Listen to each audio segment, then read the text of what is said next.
Дети, которые по воле судьбы родились с отклонениями, невероятно храбрые и сильные.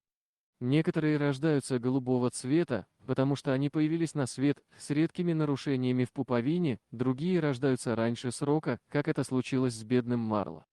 Поэтому они должны бороться, чтобы пережить первые самые опасные месяцы их жизни.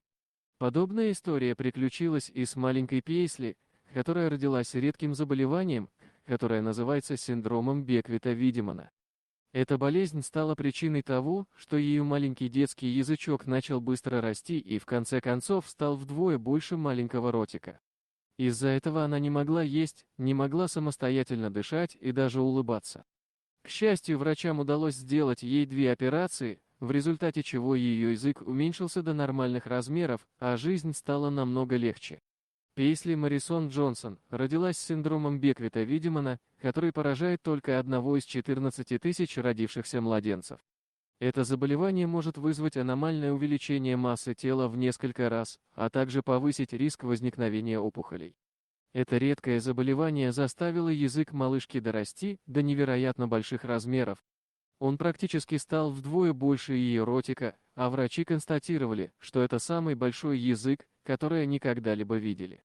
Ее язык заполнил весь рот, он был очень толстым, а также торчал из ротового отверстия, вспоминает мама малышки, Мэдисон Киеноу, Daily Mail.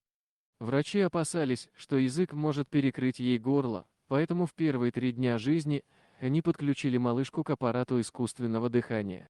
К счастью, к концу недели она уже могла дышать самостоятельно.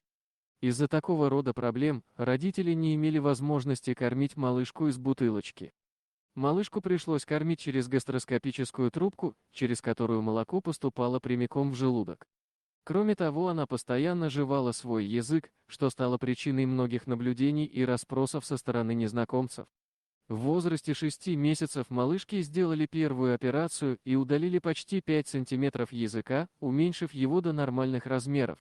Сначала была отрезана срединная мышца, а затем небольшими порциями с каждой стороны были удалены другие части. Но, несмотря на эту процедуру, язык Пейсли снова вырос до своих начальных размеров, поэтому через 4 месяца пришлось все повторить. Во время второй попытки была повторно удалена еще часть языка.